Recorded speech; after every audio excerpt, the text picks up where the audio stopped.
Good morning বন্ধুসকল। এতিয়া শাক বুটলি আহোঁ, যিহেতুকে দেওবাৰ মানুহৰ ভিৰটো অলপ বেছি হ'ব আমাৰ কেম্পত, গতিকে অলপ শাক বুটলি আহোঁ বুলি ওলাইছোঁ। আৰু এইখন জংঘলতে কালিলৈকে আমাৰ গড় দেখা পাই আছিলে ৰাইজে, আৰু ইয়াতে আমি অলপ শাক বুটলিম এতিয়া।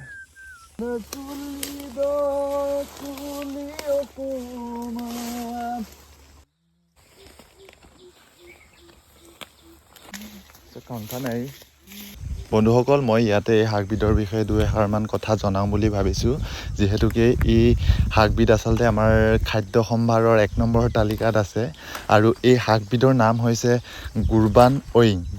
গুৰবান হৈছে ইয়াৰ নামটো, আৰু ঐং মানে হৈছে শাক, আৰু ই যিকোনো মাংসৰ লগতে মিলে, আৰু ইয়াক বইল কৰিও খাব পাৰি আৰু ভাজিও খাব পাৰি।